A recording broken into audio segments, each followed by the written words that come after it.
Baik, pertemuan kali ini kita akan diskusi terkait temanya yaitu bioindustri. Nah, bioindustri ini kalau dari sisi terminologi bahasa ada dua istilah, bio dan industri, yang sebenarnya keduanya saling berhubungan nanti dalam satu konsep yang sama. Coba kita lihat dulu. Yang pertama itu tujuan pembelajaran. Ini udah kelihatan ya PowerPoint-nya, sudah berubah belum? Udah, Pak. Oke, baik. Tujuan pembelajaran kita yaitu yang pertama, mengetahui pengertian dan ruang lingkup bioindustri, serta keterkaitan sumber daya dalam bioindustri. Yang kedua, mengidentifikasi. Harapannya yang pertama kalau sudah tahu apa pengertiannya, yang kedua bisa mengetahui ruang lingkupnya. Kira-kira itu tujuan pembelajaran kita pada sore hari ini. Kita mulai dari bioindustri. Nah, bioindustri itu merupakan bagian dari bioteknologi. Nanti bioteknologi itu adalah teknologi yang memanfaatkan makhluk hidup. Jadi makanya bioteknologi, teknologi yang memanfaatkan makhluk hidup. Sedangkan bioindustri itu adalah bagian dari bioteknologi menggunakan bantuan agen biologis. Agen biologi, agen makhluk hidup yang menghasilkan barang dan jasa. Jadi semua barang dan jasa itu, produk yang tercipta itu, produk industri yang tercipta itu karena ada bantuan dari makhluk hidup. Makhluk hidup dalam hal ini adalah nanti disebutannya agent bioindustri, kira-kira gitu. Bukan misalnya kita mengolah, bukan kita agennya, bukan. Tapi makhluk hidup itu membantu memproses di dalamnya. Nanti kita lihat contohnya. Nah, sasaran akhir yang dituju dalam studi definisi dan lingkup bioindustri adalah mampu memahami pengertian. Nah, apa itu bioindustri? Bioindustri adalah salah satu bagian dari bioteknologi, yakni penerapan mikroorganisme dan enzim dalam skala besar, karena walaupun industri ada skala kecil ya. Jadi dalam skala industri, mau dia besar, mau dia kecil, yang memperhitungkan kajian ekonomis dan untung rugi. Nah, kalau dari istilah ini, maka karena ada kata industri, maka ada kajian ekonomi, yang di dalam kajian ekonomi itu ada pengetahuan terkait biaya produksi, itu terkait untung rugi sebuah produksi. Nah, nanti bantuannya oleh mikroorganisme maupun enzim. Begitu ya, itu konsep bioindustri. Nah, karena bioindustri merupakan bagian dari bioteknologi, maka perlukah kita diskusi terkait bioteknologi. Bioteknologi itu adalah prinsip ilmu pengetahuan dan kerekayasaan dengan menggunakan bantuan agen biologis, gitu. Sama ya. Kalau bioteknologi bangunan besarnya, dalam bioteknologi itu kalau dia bermain dalam skala produksi, nanti namanya bioindustri. Nah, bioindustri, bioteknologi, barang dan jasa, agen biologi itu kata-kata yang berhubungan langsung dengan topik kajian kita pada sore hari ini. Nah, apa ruang lingkupnya? Ada sumber daya, ada proses, dan ada produk. Kalau di antara ketiga ini saling berhubungan. Kalau sumber dayanya ada, hanya sumber dayanya yang ada, tapi prosesnya tidak ada, maka tidak akan terjadi sebuah produk. Kalau produknya ada, tentu karena diawali oleh sumber daya dan proses. Kita menghasilkan produk tape, itu kan ada bantuan makhluk hidup. Namanya ragi. Ragi itu kan makhluk hidup. Ragi itu jamur. Jamur itu makhluk hidup. Dia sumber dayanya tape, ubi, kemudian dibantu oleh si ragi yang merupakan makhluk hidup, maka mereka berproses di situ, di fermentor, maka akan menjadikan sebuah produk namanya tape. Kalau ubi kayu aja tanpa ragi, ya ubi kayu namanya. Tapi kalau ubi kayu ditambah ragi, kemudian dibiarkan berproses, maka menghasilkan tape. Jadi 3 hal itu berlangsung. Nah, bioteknologi itu prinsip ilmu pengetahuan, maka perlu pengembangan ilmu bioteknologi bertujuan meningkatkan kesejahteraan kualitas hidup manusia. Tidak ada secara etika, teknologi yang dikembangkan saat ini adalah untuk memudahkan atau meningkatkan kesejahteraan umat manusia. Apapun itu etika bioteknologi, etika teknologi. Kita punya HP sekarang tanpa kabel kan itu memudahkan. Kita minum produk fermentasi, susu fermentasi dalam bentuk minuman probiotik itu meningkatkan kualitas hidup. Sayangi ususmu, itu kan contohnya, slogannya. Kan? Dan yang lain. Maka sejatinya tujuan bioteknologi atau teknologi dikembangkan itu adalah meningkatkan kesejahteraan dan kualitas hidup manusia. Nanti di mana ada namanya senjata biologis, sekarang kan trennya begitu ya. Senjata biologi itu berarti orang yang berkecimpung di bidang situ tidak memahami keluhuran nilai bioteknologi itu sendiri. Dengan senjata biologi itu kan memusnahkan, bukan mensejahterakan. Padahal bioteknologi itu adalah untuk mensejahterakan dan kualitas hidup manusia. Nah, penggunaan istilah bioteknologi ini diperkenalkan oleh ilmuwan Hungaria, namanya Karl Erecki tahun 1917. Nah, tonggak pertama sekali itu tahun 1928 ditemukannya antibiotik penisilin. Bayangkan ya, tahun 28 itu sudah ditemukan antibiotik penisilin, itulah yang kita gunakan sampai saat ini. Penisilin dan turunannya, ada amoxicillin, ada apa lagi? Amoxicillin macam-macam. Ada amoxicillin, itu perkembangan bioteknologi dalam hal antibiotik. Sekarang vaksin ya yang keren ya. Nah, kemudian para ilmuwan membagi bioteknologi menjadi merah, hijau, putih, biru. Itu sesuai dengan aspek kajiannya. Kalau blue bioteknologi itu ya gambar ikan, ada air, ya tentu yang berhubungan dengan itu. Kemudian ada red bioteknologi, itu ada orang suntik diimpuls, berarti bidang kesehatan. Ada green bioteknologi, itu tentang produk-produk sayuran, buah-buahan. Ada white bioteknologi, ya ini dia fokusnya ke industri. Nah, nanti ada kita diskusikan di sini. Nah, itu dia ya. Nah, penggolongan bioteknologi yang terbaru adalah bidang bioinformatika. Siapa yang tertarik nanti ada yang di sini yang tertarik dalam bidang teknologi informasi, ada namanya bioinformatika. Bioinformatika itu adalah memanfaatkan teknologi informasi dalam mengolah sebuah data yang datanya itu berasal dari kegiatan biologi. Contoh misalnya, ketika Anda membuat vaksin, kan nggak mungkin langsung disuntik ke orang. Maka diformulasikan dulu ke dalam sebuah software. Kalau di vaksin itu kan punya molekul zat, ya kan? Kalau zat ini bersentuhan dengan ini, kira-kira apa yang akan terjadi? Begitulah orang sekarang melakukan kalau memformulasi obat.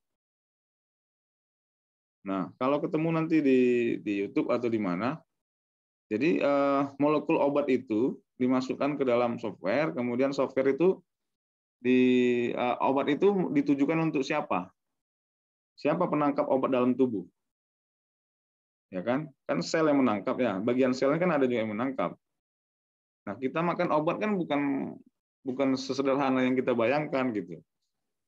Ada bagian sel yang menangkap zat yang ada di dalam obat itu. Itulah diformulasikan dalam sebuah teknologi informasi dengan menggunakan software-software.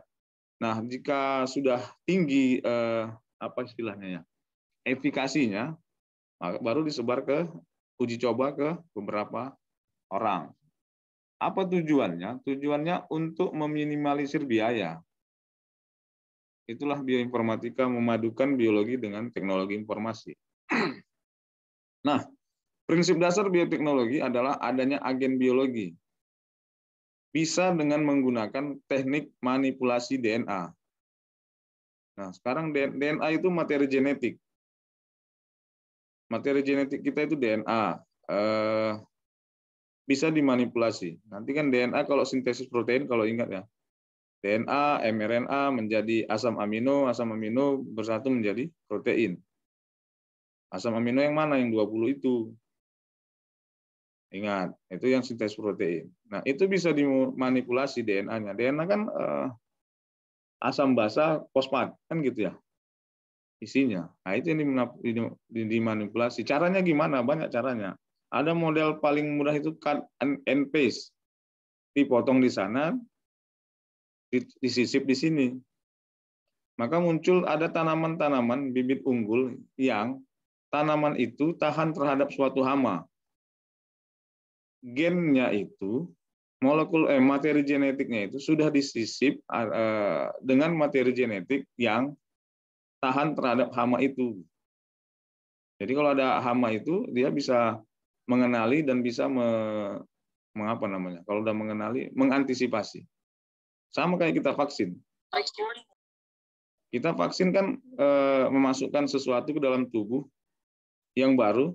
Kan logikanya kalau masuk ke dalam tubuh yang baru, tubuh kita akan bereaksi. Yang demam itu kan biasa. Itulah reaksi tubuh pertama kali kalau kita menerima sesuatu yang baru. Nah, tubuh bereaksi demam dan sebagainya, kemudian akan mengenali zat itu, kemudian mengeluarkan antisipasi terhadap zat itu. Kan gitu prosesnya. Itulah yang kita vaksin itu gitu. Nah, vaksin itu kan apa namanya? Virus yang kosong gitu. Tidak ada materi genetik di situ. DNA-nya sudah kan yang kalau virus kan yang paling seram kan materi genetiknya ya kan. Kalau ingat fase reproduksi virus kan ada lisogenik, ada fase apa satu lagi? Lupa, litik kalau nggak salah. Kan materi genetiknya yang berpindah atau bisa berikatan langsung dengan materi genetik host atau inang. Nah, materi genetiknya dikeluarkan, selubungnya masih ada, itulah yang disuntikan ke kita. Nah, tubuh kita mengenali itu. Jadi kalau ada lagi yang lain masuk, sudah ada tanda pengenalnya. Oh, ini yang kemarin sudah bisa diantisipasi. Nah, produk jasa yang diperoleh serta penggunaan berbagai disiplin ilmu yang berkaitan dengan produk. Nah, banyak contohnya. Nah, batasan terkait bioteknologi berkaitan dengan katalis biologi enzim. Semua kegiatan yang berhubungan dengan bioteknologi, dengan memanfaatkan makhluk hidup dalam proses teknologi, itu memanfaatkan kerja enzim. Enzim di mana? Bisa enzim yang ada pada makhluk hidup itu. Maka kita akan cerita dengan proses metabolisme. Proses katabolisme dan anabolisme itu murni dibantu oleh enzim. Pemecahan produk dari yang sederhana pembentukan ya, dari sederhana ke yang kompleks pembentukan. Kalau yang kompleks ke sederhana pemecahan. Kan gitu ya. Nah, baik dia katabolisme dan anabolisme itu dilakukan oleh bantuan enzim. Nah, jadi bioteknologi itu murni kerjanya enzim. Walaupun nanti beberapa jenis makhluk hidup, mikroorganisme diketahui bisa menghasilkan enzim. Caranya gimana? Ya kita ekstraksi, kita tumbuhkan mikroorganismenya dalam sebuah media. Media itu terdiri dari apa yang mau kita pecah, misalnya protein, berarti protease, pemecahannya enzim ya kan. Kalau dia bisa memecah protein yang ada di media itu, maka dipastikan mikroorganisme itu memiliki enzim protease dalam tubuhnya. Berarti ada ekspresi gen. Ini masalahnya kan ekspresi gen ya. Ada ekspresi gen dari mikroorganisme itu yang bisa bekerja memecah protein. Kan gitu ya. Gen-gen yang terekspresi dan tidak terekspresi. Nah, bisa memanfaatkan katalis. Katalis itu yang paling murah kan biokatalis, enzim ya. Nanti belajar seperti enzim. Nah, apa era bioteknologi? Kita mulai dari eranya pra-Pasteur, era antibiotik, era pasca antibiotik, era bioteknologi modern. Nah, ini mungkin udah pernah didiskusikan. Pasteur ini nama orang ya, Louis Pasteur. Yang paling dikenal dengan Pasteur itu adalah pasteurisasi susu, proses sterilan susu. Nah, antibiotik tadi udah, kemudian setelah antibiotik banyaklah produk bioteknologi yang muncul berikutnya, termasuk vaksin, senjata biologis, dan sebagainya. Senjata biologis itu cukup menarik, karena tidak nampak barangnya, tapi bisa mematikan. Bayangkan spora apa ya?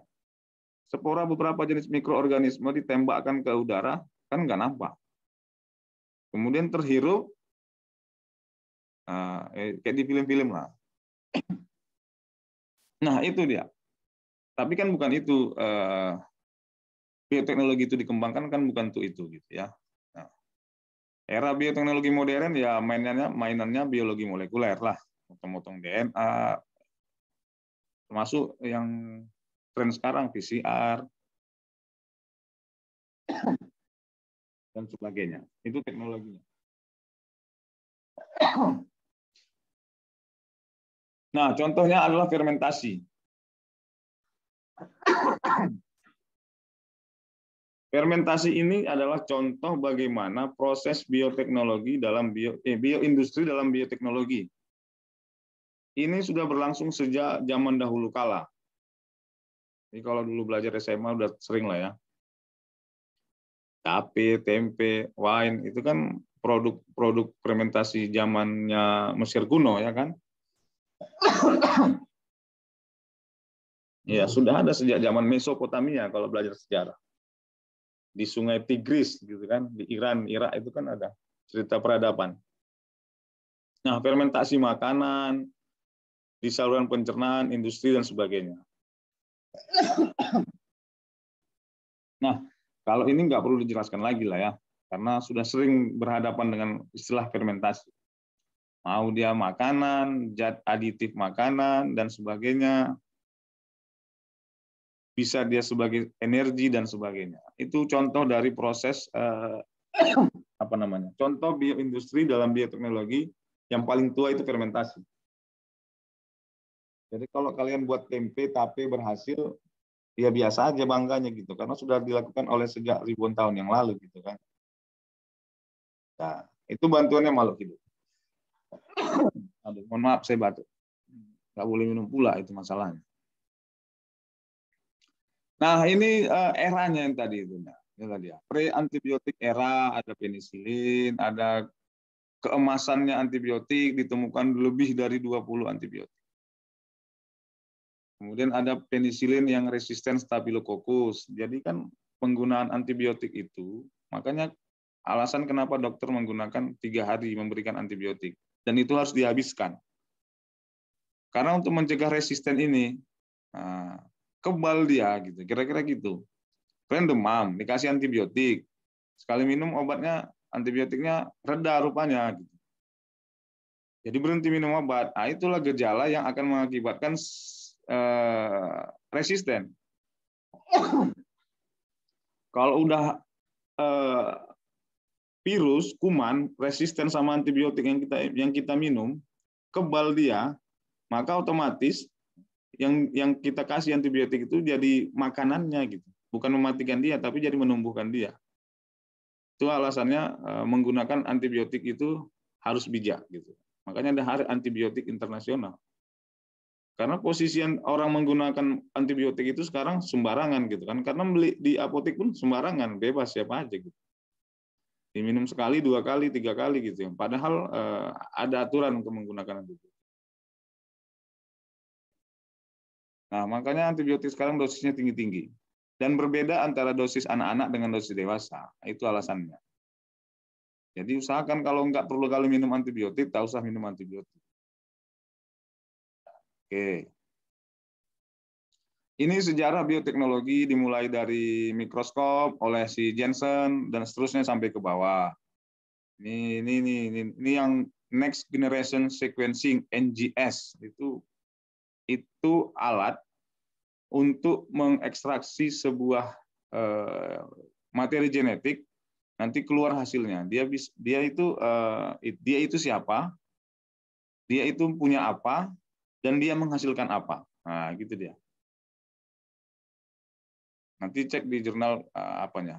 Ini kan polymerase chain reaction itu untuk memperbanyak sebuah rantai DNA, kemudian dicocokkan sama rantai DNA yang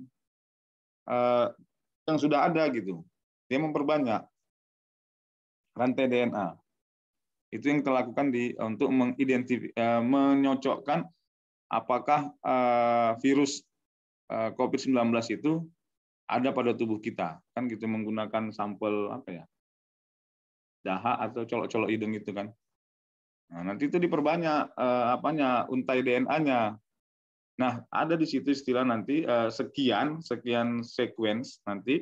Kalau ini kemiripannya sama sequence virus COVID-19 sekian persen, berarti positiflah di situ ada virus COVID-19.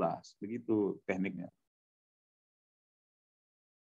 Kemudian ini beda antara tradisional bioteknologi dan modern bioteknologi.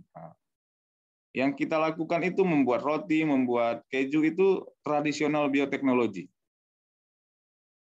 Tapi kalau memperbanyak mikroorganisme dan mengembangkan materi genetiknya, kemudian DNA-nya, analisis genomnya yang tadi pakai NGS, sekarang whole genome sequencing namanya. Kemudian yang tadi kegiatan potong DNA, tempel itu dalam bidang pertanian dan seterusnya, itu kita golongkan ke modern bioteknologi. Jadi sekarang mainnya begitu. Dulu kan mikrobiologi ya kan, sekarang nanoteknologi gitu. Habis nano apalagi yang paling kecil, nah gitu dia. Orang sekarang makin suka makin yang kecil-kecil. Makin kecil ilmunya makin kecil ukurannya makin suka main-mainnya gitu. Dalam bidang biologi gitu ya, dalam bidang yang lain enggak, mau yang besar-besar dia. Nah, inilah dia. Modern bioteknologi itu ini mana dia? Kultur jaringan, perbanyakan. Nah, modern bioteknologi ini sel fusi, transformasi, konjugasi, GMO, manipulasi DNA, RNA. Oke, nanti dibaca aja gitu. Nah, ini contoh lah ya, bioteknologi itu dalam bidang farmasi ada, tanaman, pertanian ada, nanoteknologi, kimia, dan sebagainya. Yang jelas, semua proses bioteknologi ini bisa berkecimpung di berbagai bidang. Sekalian kalian pilih yang mana dari yang ini terserah. Nah, apakah di bidang pertanian, jadilah seorang petani yang memanfaatkan bioteknologi. Mulai dari pupuk, bibit, dan sebagainya. Jadi green farming ya istilahnya kalau nggak salah. Nah, ini biologi komputasi, inilah kan. Kalau bioteknologi hubungannya sama teknologi informasi, nanti ada ini, ada ini, ada ini, ada ini. Kalau bioteknologi berhubungan dengan farmasi, ya obat-obatan tentunya. Misalnya menguji suatu tanaman bisa nggak menghambat diare, nah, itu contohnya. Nah, ini dia ada kultur jaringan dan seterusnya, sequencing DNA dan seterusnya. Peranan mikroorganisme dan bioteknologi. Alasannya kenapa mikroorganisme digunakan dalam bioteknologi? Mudah diperbanyak dan nggak banyak cerita gitu. Karena mikroba itu nggak bisa cerita. Atau kalian ada yang bisa cerita sama kuman? Kalau ada, bagus juga itu. Pertumbuhan dan perbanyakan mikroba berlangsung dengan cepat. Nanti istilahnya pertumbuhan mikroba itu binary fission, 2/n. 2/2, 4, 4/2, gitu dia, berkembang terus. Makanya tumbuh dan perbanyaknya cepat. Jadi alasannya itulah digunakan salah satunya dengan dalam produk bioteknologi. Mudah diperoleh dari lingkungan, karena hidupnya di mana saja, bahkan di tubuh kita pun ada jutaan. Buktinya adalah dia hidup di daerah yang lembab. Ya, bayang kalau sudah ada agak berbau di daerah lembab, itulah bukti bahwa mikroba sudah memainkan perannya, kira-kira gitu. Satu. Yang kedua, kalau kalian ambil tanah di depan rumah, kemudian masukkan dalam plastik, tutup, nanti besok pagi ada yang kayak berair-air itu, di atas plastik itu, itulah tandanya mikroorganisme sedang bekerja di situ, ada di situ makhluk hidup. Kemudian sifat genetik mudah dimodifikasi, jadi E. coli itu, Escherichia coli itu sudah dipetakan gennya. Gen nomor 1 itu fungsinya apa, gen nomor 2 apa, itu sudah dipetakan. Itulah sekarang ya. Memiliki plasmid, tidak tergantung iklim dan kondisi lingkungan, maksudnya adalah bisa ditumbuhkan dengan perlakuan di lab. Jadi kalau di luar musim salju, ya kita masukkan ke lab. Kita buat suhu optimumnya, kira-kira gitu. Kemudian memiliki sifat yang tetap dan tidak berubah. Tidak berubah ini bisa berubah dengan cepat cuma satu, karena adanya gangguan. Mutasi nanti dia jadinya. Oke. Ini contoh di mikroba dalam bioteknologi. Contohnya bisa fiksasi nitrogen. Apalagi ini, banyak lah ya. Bioremediasi, meningkatkan produktivitas pertanian dan sebagainya. Oke. Kalau di bidang makanan ada menghasilkan single cell protein atau PST kalau bahasa Indonesianya.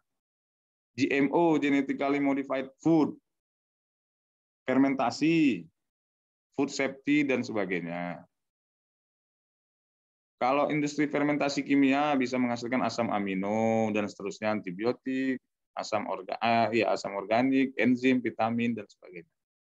Fermentasi itu merupakan suatu proses perubahan kimia pada substrat suatu organik melalui aktivitas enzim yang dihasilkan oleh mikroorganisme. Jadi tetap adalah proses enzimatis yang dibantu oleh mikroorganisme. Dan yang terakhir, terima kasih. Oke, itu sekilas terkait dengan bioindustri yang merupakan bagian dari bioteknologi. Mudah-mudahan, karena ini ceritanya berkenaan dengan kita sekalian, mungkin agak mudah dimengerti, karena kita berhadapan dengan itu setiap hari. Ada yang suka yogurt di sini, bukan puasanya, ya berarti itu produk bioteknologi. Atau ada yang suka minum wine ketika buka puasa, itu juga produk bioteknologi. Tua juga bagian produk bioteknologi, fermentasi, kan gitu ya. Nah, itu